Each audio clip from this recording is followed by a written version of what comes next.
Cyber fraud માટે bogus કંપનીઓના નામે બેંક ખાતા ઓપન કરાવવાના રેકેટમાં સાયબર સેલે વરાછા એક રોડના કોલેજિયન યુવકની ધરપકડ કરી હતી, જે ઠક્કરે કમિશન રળવા બેંક એકાઉન્ટ ભાડે આપવા માટે ઝપટે ચડ્યો હતો.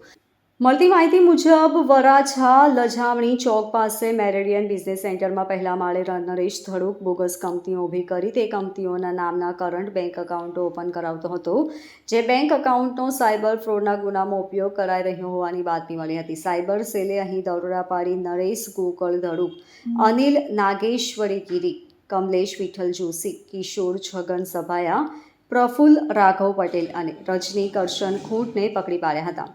કૌભાંડનો સૂત્રધાર નરેશ ધડુક અને રજની ખૂંટે લોકોના બેંક એકાઉન્ટ લઈ કમિશન આપવાનો વેપલો શરૂ કર્યો હતો. રજની તેને એકાઉન્ટ દીઠ 1 લાખ કમિશન આપતો હતો, તો નરેશ એકાઉન્ટ હોલ્ડરોને 1 લાખમાંથી 15,000 આપતો હતો. પોલીસે સ્થળ પરથી અલગ અલગ બેંકના 11 ડેબિટ કાર્ડ, 8 ચેકબુક તથા રોકડા ₹49,000, 9 મોબાઈલ ફોન મળી 1 લાખની મત્તા કબજે કરી હતી. આરોપીઓ લોકોને લોભ લાલચ આપી તેઓના નામ પર સેવિંગ એકાઉન્ટ ખોલાવતા હતા, જે થકી બોગસ ફર્મા ઊભા કરી તે ઉપરથી બોગસ ડોક્યુમેન્ટ બનાવી અલગ અલગ બેંકોમાં કરંટ બેંક એકાઉન્ટ ખોલાવતા હતા, જે એકાઉન્ટો સાયબર ફ્રોડના ગુનામાં ઉપયોગ કરતા હતા. દરમિયાન 8 માસ અગાઉ પકડાયેલા રેકેટમાં સાયબર સેલે ગતરોજ જીલ સંજય અંડગત ની ધરપકડ કરી હતી. કોલેજ સ્ટુડન્ટ જીલના આગોતરા જામીન રિજેક્ટ થયા હતા. તેને કમિશન લઈ બેંક ખાતું ભાડેથી આપ્યું હતું. સાયબર સેલે જીલના રિમાન્ડ મેળવી પૂછપરછ હાથ ધરી છે.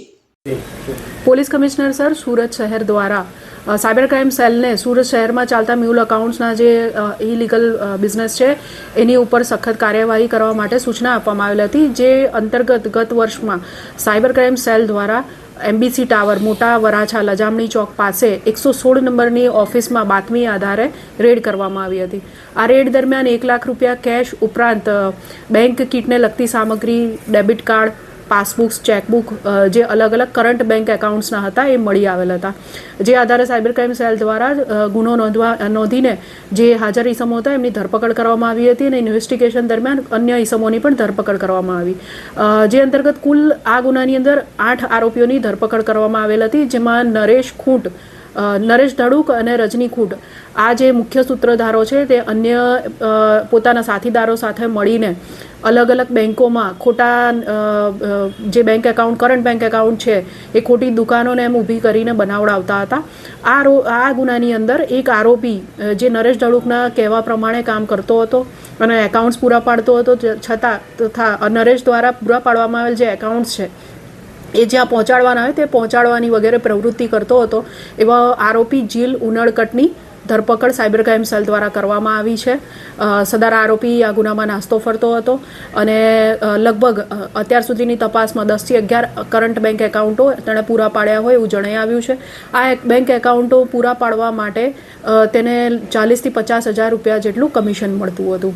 સાયબર ક્રાઇમ સેલ દ્વારા આ આરોપીને કોર્ટમાં રજૂ કરીને 4 દિવસના રિમાન્ડ મેળવવામાં આવેલ છે અને તેની હજુ વધુ પૂછપરછ ચાલુ છે. જીલનો અભ્યાસક્રમ કઈ રીતનો છે અને કેટલા સમયથી નાસ્તો કરતો? જીલ ગત નવેમ્બર માસમાં જ્યારથી ગુનો નોંધાયો ત્યારથી નાસ્તો ફરતો હતો અને સુરતની એક કોલેજની અંદર BBAનો અભ્યાસ હાલ કરતો હતો. જે આ ગુનો નોંધાયા બાદ નાસ્તો ફરતો હોવાથી આગળનો અભ્યાસ વધારે એ પછી આગળ કર્યો નથી તેણે, અને મૂળ સુરતનો જ રહેનારો છે અને જ્યારથી આ ગુનો નોંધાયો ત્યારથી નાસ્તો ફરતો હતો. Bureau report, LK star news, Surat.